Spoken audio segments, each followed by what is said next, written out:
안녕하십니까. 이번 시간에는 스트라우스 구조 설계로 본격적으로 들어가는 내용 중에 작용 하중과 중력 방향 하중 설계에 대해서 설명을 하도록 하겠습니다. 스트라우스를 설계하는 데 있어서 작용하는 하중을 알고 그 하중의 크기를 결정해 낼 수 있는 것, 그것이 이제 구조 설계의 기본이 되겠는데요. 그 수직 방향 하중에는 어떤 것들이 있느냐 하면 일단 눈이 오죠. 눈이 오는 거에 의해서 적설 하중. 눈이 쌓이는 것 때문에 작용하는 하중을 적설 하중이라고 합니다. 적설 하중은 지역에 따라서 다른 값들을 가지고 있습니다. 당연히 눈이 많이 오는 지역도 있고 눈이 적게 오는 지역도 있으니까요. 그 적설 하중이라는 것이 있고 그래서 이제 지역에 따른 이 적설 하중 값은 법규에 정해져 있습니다. 뭐 기상 관측을 100년 이상 하고 그 100년 동안에 제일 많이 눈이 왔을 때 그 지역에 왔을 때 그 눈 높이 쌓였던 높이 센티미터로서 지역을 구분하고 있습니다. 그 다음으로 이제 또 작용하는 하중은 그 지붕의 활하중이라고 얘기를 합니다. 이제 용어가 바뀌어서 활하중인데요. 그동안은 적재하중이라는 용어를 썼었습니다. 활하중이 작용을 합니다. 활하중이라고 하면은요, 지붕 위에 늘상적으로 작용되는 하중이 아니고, 뭐 사람이 올라간다든가, 아니면 뭐 임시로 어떤 작업을 위해서 사람이 올라간다든가, 또는 작업을 위해서 뭔가를 뭐 위에다 얹어 놓는다던가, 뭐 늘상 있는 하중은 아니지만 있었다 없어졌다 또 일정하지 않는 그런 하중들을 모두 활하중이라고 합니다. 이 값도 이제 지붕은 얼마를 봐야 된다, 활하중을 그 법규에 나와 있습니다. 100kg, 메타제곱당 100kg입니다. 그리고 다음으로는 이제 지붕의 고정하중이라는 것이 있는데요. 고정하중은 이제 용어에서 부터 짐작이 되시다시피 늘상 그 지붕이 있는 한 작용하는 하중입니다. 그렇다라고 하면 그게 뭐겠습니까? 그 상생에 가시죠? 그 설치된 지붕에 얹혀진 마감재의 무게.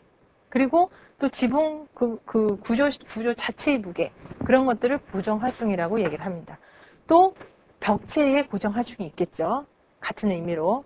그리고 이 2층 집인 경우, 이런 바닥에 있는 그 천장, 바닥에 있는 2층 집인 경우에 바닥에 작용하는 활화중.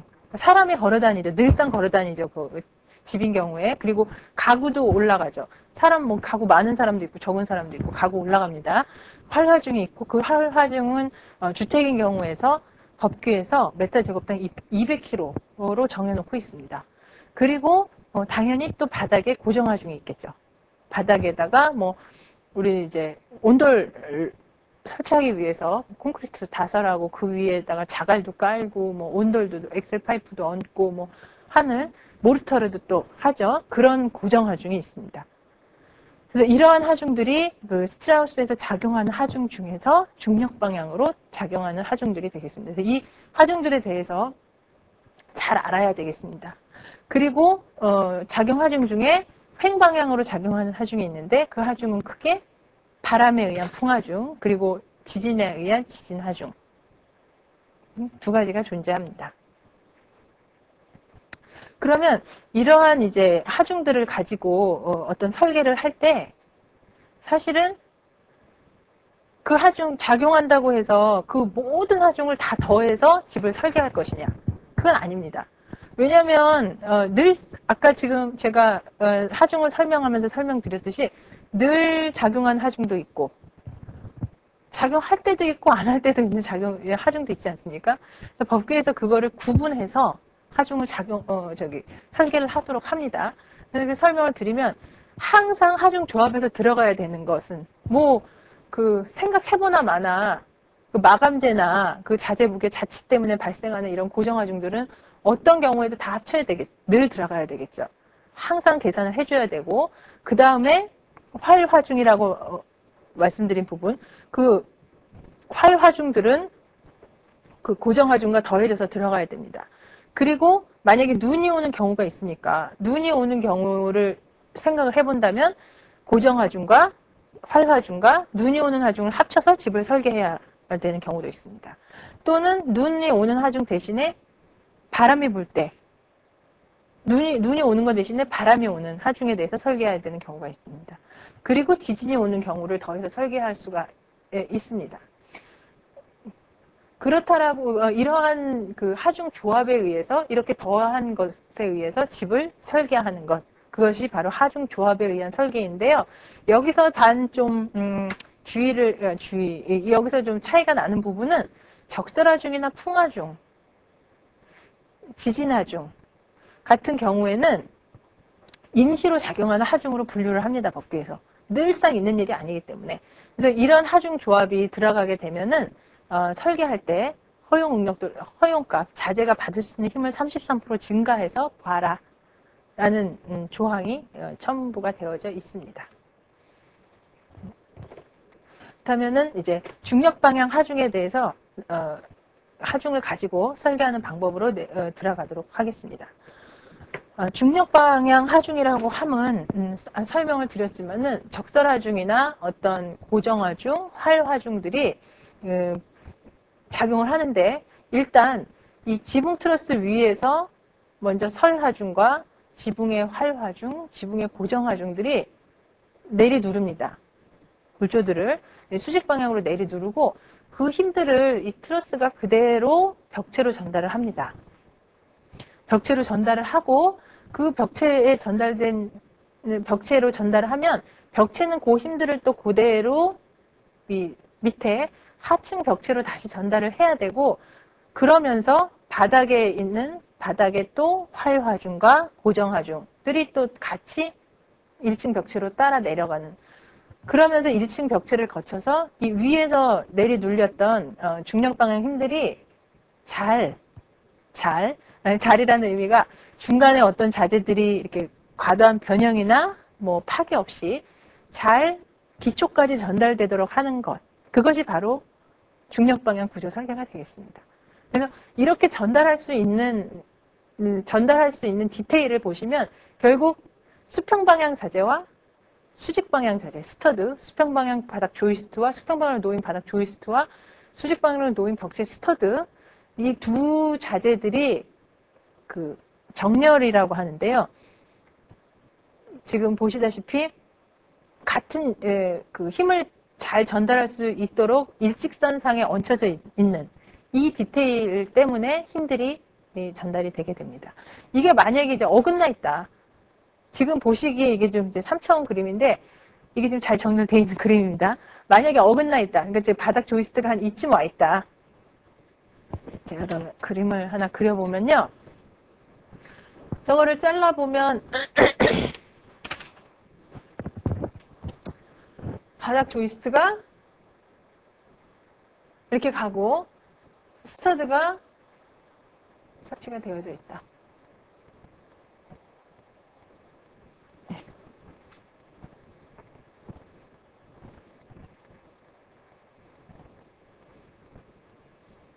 좀 작으니까 이렇게 설치가 되어져 있다. 저 그림의 의미는 이제 이건데요. 이 부분이 이제 조이스트가 놓여진 걸 제가 여기다 그려보면은, 스터드가 놓여진 걸 그려보면은, 이렇게 이쪽 방향으로 놓여져 있겠죠. 이게 눕혀 놓여져 있는 건데, 요 라인이 바로 이 스터드의 외부인데요. 이 외부가 조이스트 외부와 이렇게 일치되도록 놓여져 있는 그런 디테일에 의해서 힘이 또 위에 있는 스터드가 또 이렇게 놓여져 있죠. 힘이 요 외부를 타고, 스터드의 외부를 타고 내려와서 바닥 조이스트의 외부를 타고 또 내려오고 이 힘이 이쪽으로 내려오기도 하지만 바닥 조이스트는 이렇게 깔려 있으니까요. 이쪽에서 또 내려오는 힘 있죠. 그게 또 이쪽으로 합쳐져서 이쪽 1층에 있는 스터드로 따라 내려가는. 그리고 또 이 벽체 자체에 자중이 있으니까 제가 한 줄 더 그릴게요. 1층. 그러니까 2층 스터드,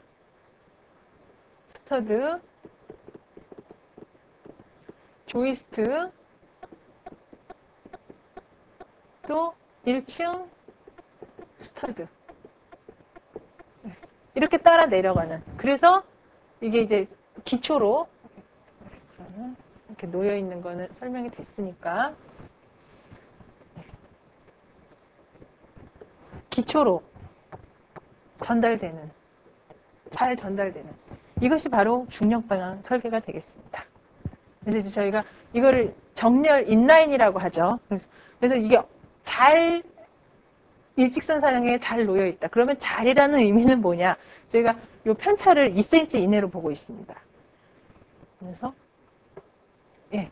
그러면 다음으로는 이제 중력 방향 설계를 위해서 바닥 조이스트 배치와 내력벽 위치를 선정하는 부분에 대해서 자세하게 설명을 드리도록 하겠습니다. 앞서 설명을 드렸다시피 그 중력 방향 설계에 있어서 가장 중요한 트러스 배치를 어떻게 할 것이냐. 이게 평면이라고 가정을 하겠습니다. 트러스 배치를 어떻게 할 것이냐 하는 것과 이 2층이죠.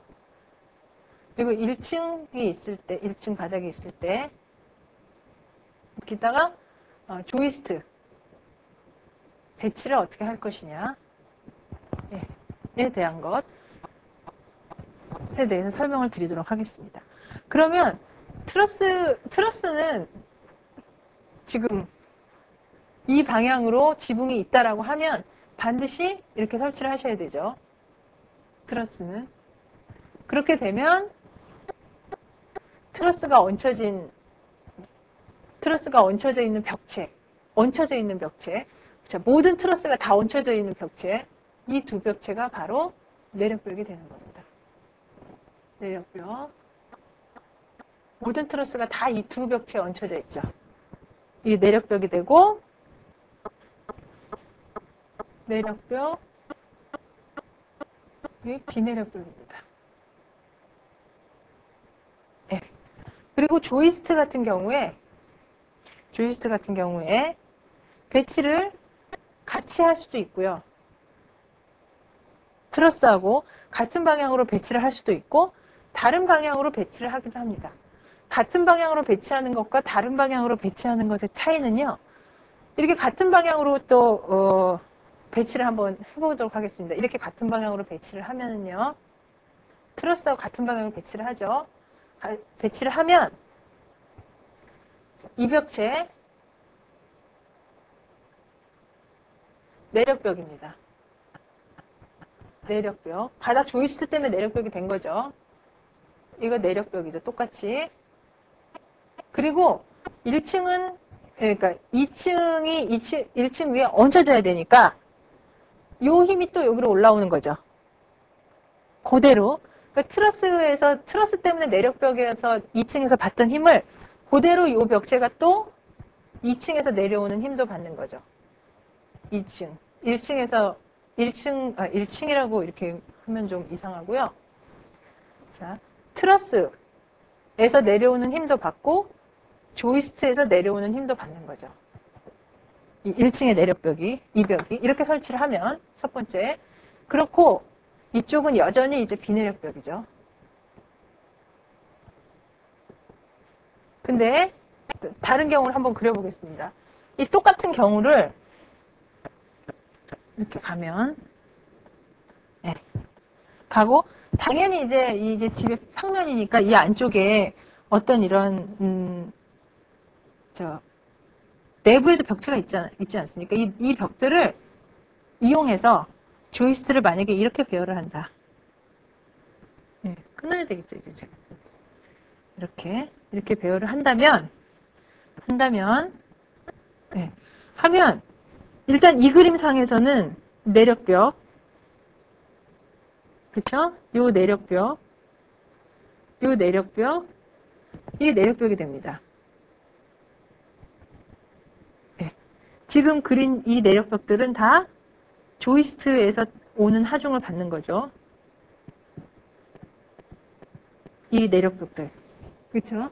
그리고 이쪽에 있는 이것들은 이 위아래에 있는 것들은 옆에 그림과는 달리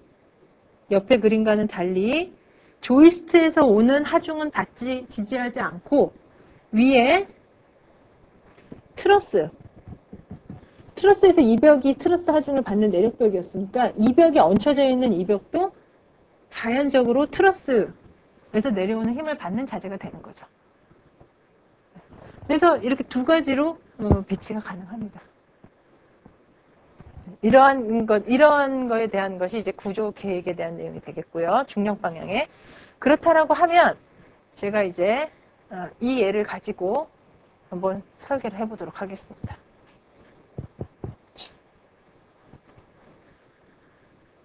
자, 트러스가 이렇게 배치가 돼 있고, 네, 트러스 때문에 트러스 위에서 작용하는 하중이 지금 300kg, 300kg 퍼 지금 메타 제곱이죠. 메타 제곱이라고 하고, 이러한 트러스가 이렇게 설계가 돼 있다라고 했을 때, 트러스가 배치가 이렇게 돼 있고, 트러스 위에 얹혀지는 하중이 300kg이다 라고 할 때, 그러면 이 트러스를 받치고 있는 여기 스터드가 하나씩 다 있죠. 이 트러스 밑에 그 벽체 안을 또 들여다보면 이런 이제 스터드들이 이렇게 쫙 있습니다. 스터드들이 있을 때, 그러면 이런 트러스를 받치기 위해서, 이쪽도 있죠. 받치기 위해서 도대체 이 스터드는 어떤 자재를 써야 되느냐. 이게 바로 구조 설계죠. 여기다가 어떤 스터드를 넣어야 되느냐. 140SL 08을 넣어야 되냐, 10을 넣어야 되냐, 아니면은 뭐 100SL 10이나 12를 넣어야 되느냐. 그걸 결정하는 것이 바로 이제 구조 설계인데 해보겠습니다. 트러스가 이렇게 배치되어 있고 이제 이런 치수를 알아야 설계가 되는 거죠. 6m라고 본다면 이 배치 간격이 이제 60cm로 하겠습니다. 60cm. 트러스 배치 간격이죠. 트러스하고 스터드 둘 다 60cm라고 할 때 이 스터드를 어떤 걸 써야만 되느냐. 그게 이제 설계가 되겠습니다. 그러면 요 스터드 요거 하나만 뜯어서 딱 보면요. 요거 하나를 뜯어서 딱 보면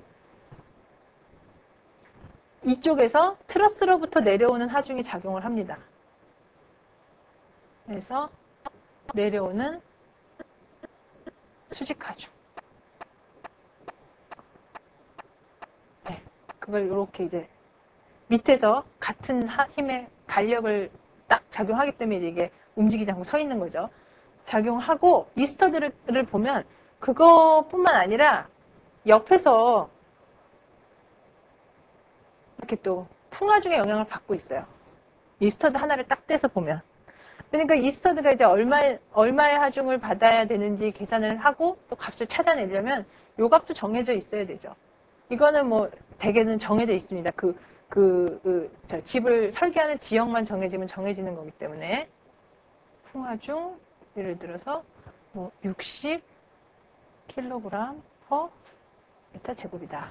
이렇게 정해져 있다라고 보신다면은 한 스터드를 딱 뜯어놓고 봤을 때 이러니까 요 하중만 알면 요 값만 알면 트러스에서 내려오는 수직 하중 값만 알면요. 우리가 가지고 있는 허용 하중표를 이용해서 설계를 하실 수가 있죠. 요거를 계산해 볼게요. 트러스에서 내려오는 수직 하중이 얼마나 되는지 그거는 여기서 계산하실 수가 있습니다. 어떤 힌트로 계산이 되냐면 메타 제곱당 300kg의 힘을 받는다고 했어요. 메타 제곱당 300kg라는 얘기는 보십시오. 그러면 이게 이 스터드 요거 하나를 놓고 봤을 때 이 하나가 요거 이쪽이 낫겠네요. 이 하나가 전체 그러니까 이제 다 힘을 나눠서 봤죠. 크게 보면은 이쪽에 있는 벽체, 이쪽에 있는 벽체로 일단 그럼 나누면 일단 전체의 이 반을 딱 나눠서 이 반은 이쪽 벽에서 다 받고 이쪽 반은 이쪽 밑에 벽, 아래쪽 벽에서 다 받는 거죠. 거기까지 되시죠? 그럼 이 밑에 반을 아래쪽 벽에서 받는다. 그럼 내가 지금 요 스터드 궁금해 했으니까 아래쪽에서 받고 그 다음 다시 안쪽으로 또 들어와서 보면 요 스터드가 받아내야 하는 바닥 면적은 이거라는 거죠. 여기. 네. 그만큼을 요 스터드가 받아내야 됩니다. 그러니까 결국 받아내야 된다라고 얘기해도 되고 이 스터드에 작용하는 하중은 이 바닥 면적만큼이다 라고 생각해도 되는 거죠. 계산을 해보면 일단 메타 제곱당 300kg라고 했으니까 300kg의 힘을 킬로메타당 메타 제곱의 힘을 요 스터드 하나가 6m의 반, 그쵸? 곱하기 요 폭 0.6이죠. 요게 바로 이제 저 빗금친 면적이죠. 빗금친 면적. 요만큼의 힘이 요 스터드 하나에 작용한다 라고 계산을 하면 됩니다. 이거 계산해 봤더니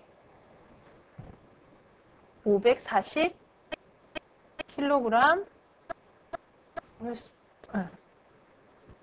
폴스가 된 거죠.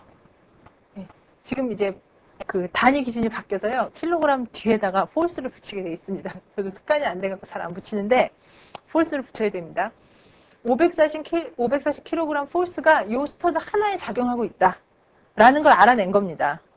우리가 트러스 배치를 결정하고 그 배치에서 내력벽을 결정해서 하중의 흐름을 딱 결정을 한 다음에 그 바닥 면적에 작용하는 그 트러스 면에 작용하는 하중을 딱 알아내고 나니까 이 스터드 하나가 받고 있는 힘의 크기를 결정을 한 겁니다. 얘는 지금 540kg 폴스를 받고 있어요. 이렇게 설계를 해서 집을 지으면. 그러면 내가 어떤 자재를 써야 되는지는 아까 보여드렸던 허용 하중표에서 이 허용 축하중표로 들어오면 되죠.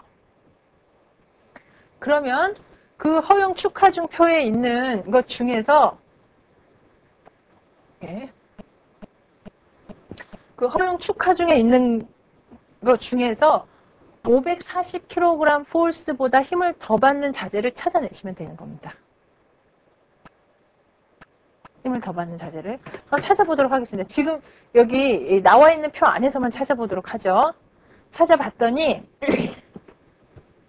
자, 이 표를 보려면 이제 좀 더 알아야 되는 게 있죠. 제가 그림을 그리다 말아서 그런데 이 스터드 길이 얼마인지 알아야죠. 늘 하는 2.7m짜리로 해보죠. 2.7m. 그리고 표가 이제 실제로 이제 책을 보시면 굉장히 페이지가 많죠.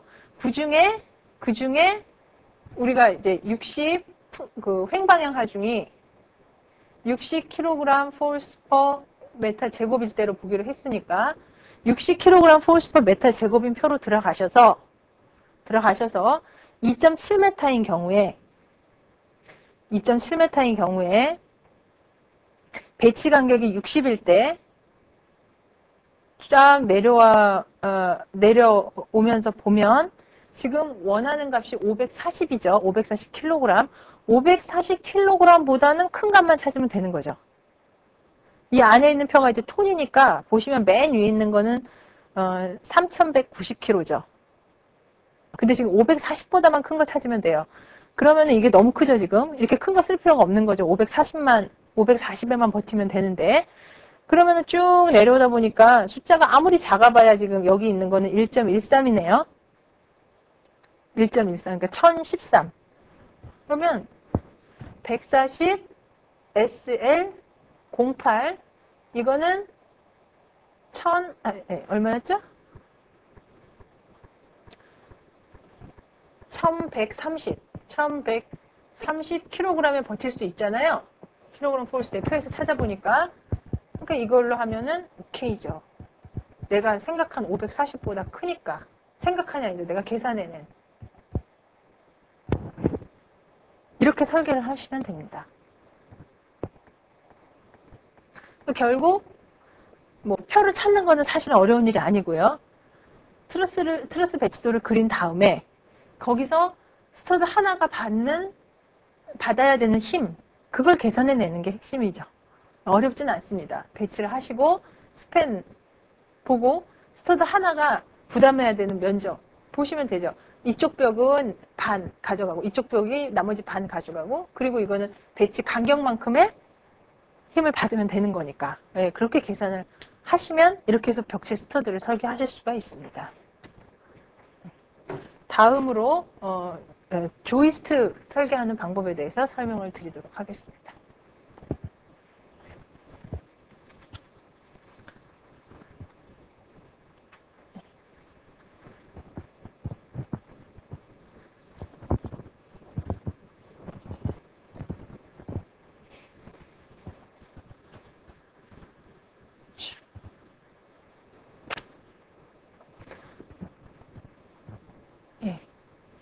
조이스트가 안에 내력벽 하나를 이용해서 이렇게 설계했다고 하시죠.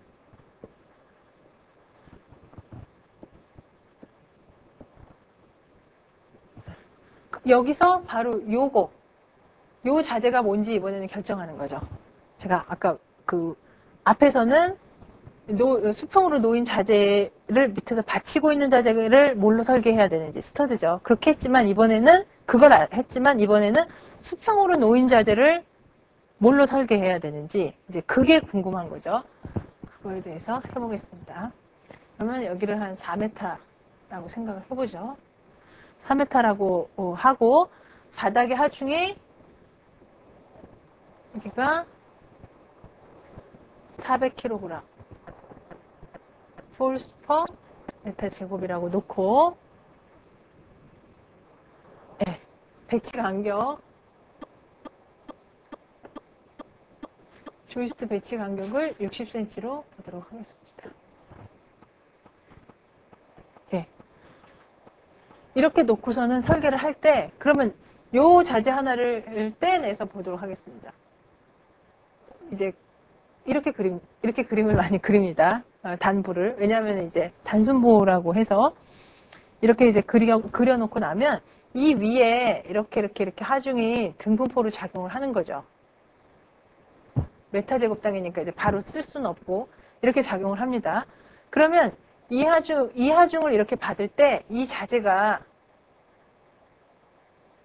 이렇게 힘을 받아서 얼마나 변형이 되는, 여기에 얼마만큼의 수직으로 오는 이런 방향의 힘으로 인해서 요 가운데서 그 힘 모멘트라고 하죠. 얼마나 이쪽에서 작용을 하는지를 알아내야 됩니다. 그거를 이제 설계 모멘트라고 하는데 설계 모멘트를 계산해 보겠습니다. 설계 모멘트를 계산할 때 잘 보셔야 되는 부분이 요 등분포 하중을 알아내야 되죠. 되게 뭐 이렇게 오메가라고 쓰는데 요거를 알아내려면 아까와 같은 원리를 보시면 됩니다. 이 400이 메타 제곱당 400이면 요 조이스트 하나에는 이렇게 작용을 하죠. 그렇죠? 반반의 면적으로 작용을 하니까 자, 이 오메가라는 값 자체는 곱하기 0.6 240kg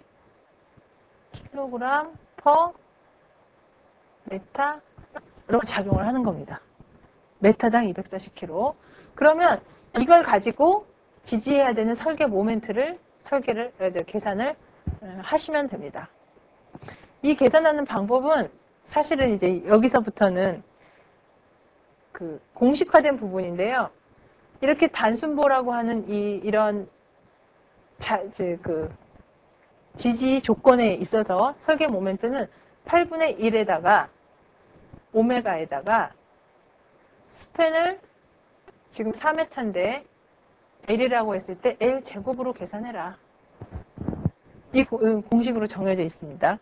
그 구조설계에 관련된 책을 조금이라도 보시면은 사실 첫 번째 페이지에 나와 있는 공식인데 아주 기본적인 공식입니다. 8분의 1 오메가 L 제곱이라는 공식으로 여기 중앙에 생기는 받아야 되는 가장 큰 모멘트를 계산해낼 수가 있습니다. 이거를 이제 식에다가 대입을 해서 한번 계산을 해보면요. 8분의 1에다가 오메가 240에다가 4m의 제곱을 계산하시면 됩니다. 그러면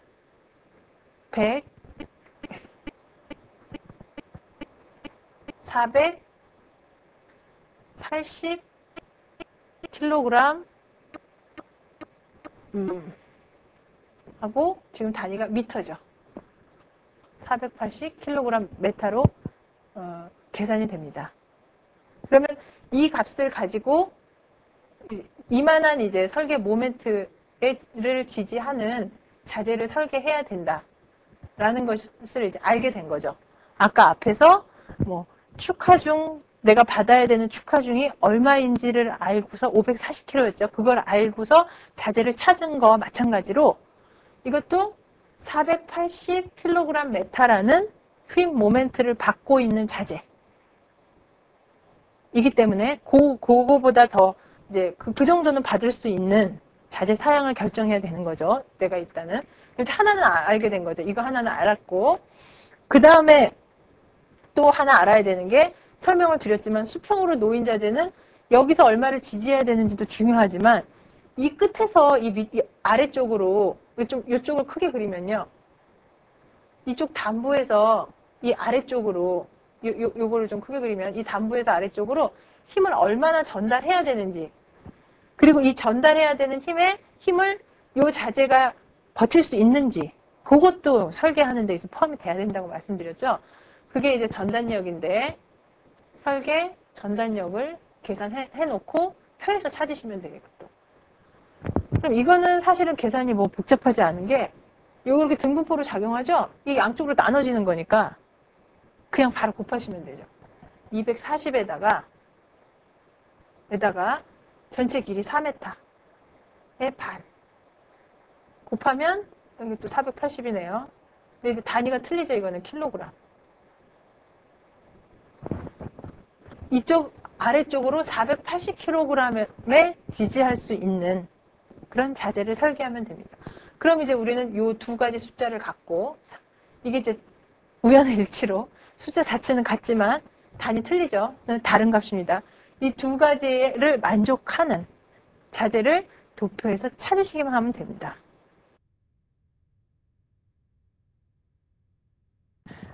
네, 바닥 조이스트 배치에 의해서 구한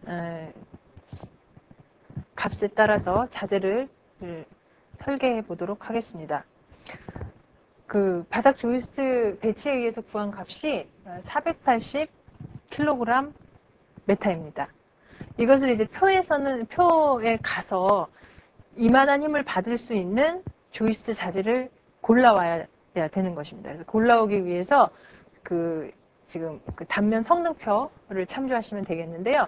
단면 성능표를 참조하실 때 결국 이 값은 자재의 MA, 허용 모멘트에서 480kg 메타보다 더 허용 모멘트가 더 큰 자재를 고르시면 되겠습니다.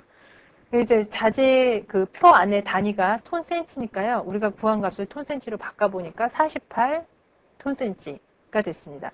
48톤센치보다 큰 자재를 한번 골라보도록 하겠습니다. 맨 위에 있는 300JL25는 143.2톤센치 너무 크죠? 유사하면서 약간 큰 걸 찾으셔야 되죠. 밑으로 쭉 내려가면서 보니까 300JL12가 있고요. 그리고 더 내려가다 보니까 240JL14 그리고 180JL20이 있네요. 그리고 180JL18이 있습니다. 이 중에서 이제 고르시는 거는 사실 설계자의 그 취향에 따라서 고르는 거죠. 저는 여기서 240JL14를 골라보도록 하겠습니다. 240JL14를 고르면 240JL14가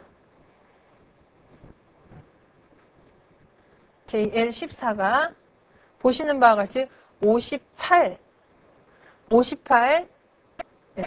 58톤센치 정도를 받고 있기 때문에 이 자재를 쓰면 이 480이 이제 48톤센치였죠. 이거보다 큰 값을 가지니까 오케이죠.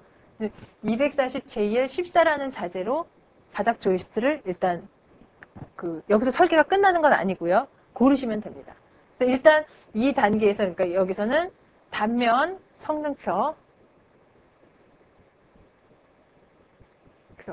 1단계 이걸로써 240JL14를 바닥 조이스트 자재로서 일단 고를 수 있고요. 그 다음에 더 확인을 해야 되는 표가 바로 허용 조이스트 표가 되겠습니다. 바닥은 이제 설계하는 고려해야 되는 부분들이 많기 때문에 그 표를 여러 가지를 참조해서 그 표에 있는 값들을 그 자재가 모두 만족해야 되는 그런 것이기 때문에 다음으로는 이제 바닥 조이스트 허용 조이스트 설계표로 들어가 보도록 하겠습니다. 바닥 허용 조이스트 설계표는 스팬이 뭐 싱글 스팬이냐 더블 스팬이냐 물어보고요. 외부가 보강됐는지 여부를 물어봅니다. 그럼 저희는 이제 외부가 보강된 표를 한번 들어가 보도록 하죠. 그리고 앞에서 바닥 설계 하중을 400이라고 했고 조이스트 간격을 60cm라고 했습니다. 그리고 지금 우리가 원하는 스팬이 4m입니다. 4m까지 설계할 수 있는 자재를 확인하시면 되죠. 앞에서 한번 골랐으니까 단면 성능표에서 240 JL14라는 자재를 한번 골랐으니까 그 고른 자재가 이 허용 조이스트 길이 표에서도 내가 원하는 4m가 나오는지를 확인하시면 되는 거죠. 그 다와 만족을 해야지 그 자재를 비로소 쓸 수 있으니까. 그럼 표로 한번 들어가 보도록 하겠습니다. 설계 하중 TL이 400이고 60cm로 배치를 했더니 표 자체가 지금 240 표죠. 240 JL 표인데 60으로 배치를 했더니 지금 우리가 고른 2.4mm 자재는 허용되는 스팬이 얼마입니까? 2.4m죠. 246cm니까 2.4m죠. 이걸로 했더니 이 58톤센치라는 것 때문에 그 설계 모멘트는 만족을 했는데 오케이였는데 지금 이거를 2단계로 가서 허용 스팬표로 들어가 봤더니 240 JL 14가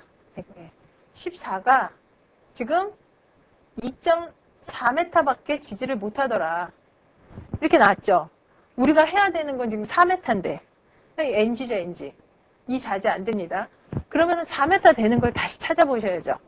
4m 되는 거 찾아봤더니 2.0mm, 240 JL 2.0mm가 4.5m까지 가네요.